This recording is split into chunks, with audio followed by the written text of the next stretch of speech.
Mabuhay Pilipinas! Maligayang pagbabalik dito sa aking channel, pero kung bago ka lang, pasuyo ng like and subscribe. Salamat agad. Ngayong araw ng Lunes, October 7, 2024, kabayan, update lamang po tayo sa ating panahon.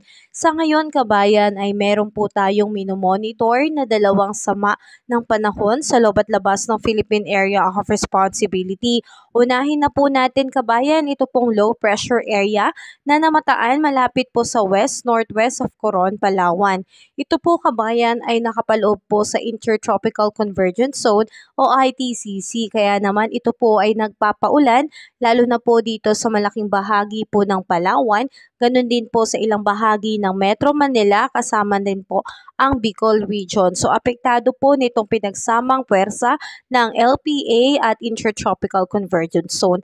Pero kabayan, itong LPA na malapit po sa may Coron, Palawan ay inaasahan natin na posible pong malusaw. So hindi naman po mataas ang tsansa na ito po ay maging isang ganap na bagyo, kaya wala po tayong dapat na ipangamba tungkol dito sa LPA na ito. Although ito po ay nagpapaulan, lagi na lang po nating dalihin ang ating payong kapote bilang pananggala sa biglaang buhos ng ulan dahil po sa epekto nitong LPA at nitong ITCC. Samantalang ito pong nasa labas ng Philippine Area of Responsibility, ito po yung mas nakakangamba dahil ito po ay may posibilidad na maging isang ganap na bagyo. Kahapon lamang po hanggang ngayon, ito po ay nasa severe tropical storm, kabayan. So minomonitor natin ang development nitong sama ng panahon na ito dahil may posibilidad na ito po ay maging isang ganap na bagyo.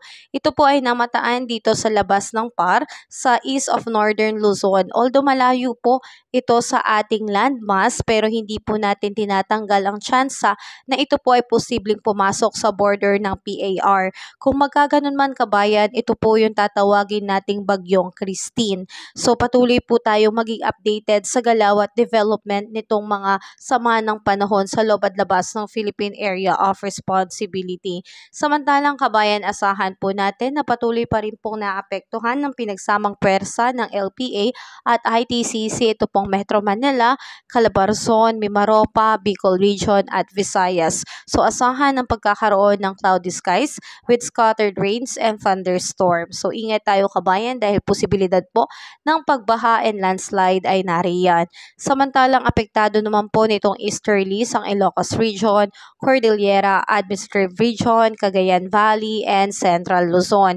Asahan ng partly cloudy to cloudy skies with isolated rain shower and thunderstorm, lalo na sa hapon at sa gabi. Sa mga inuulan po dyan at low-lying areas, posible pong pagkakaroon ng flash flood and landslide. Samantalang magiging maaliwalas pong panahon sa ilang bahagi po ng Mindanao, partly cloudy to cloudy skies na rin po, at may tsansa lamang po ng pagkakaroon ng mahinang pag-ulan, kulog at kidlat. So apektado pa rin po yan itong ITCC. So pinag-iingat po ang lahat sa posibilidad ng pagkakaroon ng pagbaha and landslide. At dahil po, kabayan, sa ating mga weather system na nariyan sa kasalukuyan, inaasahan natin ang ating air temperature ngayon sa Lawag ay aabot po ng 31 degrees Celsius, Tuguegarao 33 degrees Celsius, Baguio 23 degrees Celsius, Metro Manila 31 degrees Celsius, Tagaytay 30 degrees Celsius, at sa Legazpi po ay 32 degrees Celsius, mananatiling maulan po hanggang sa ngayon.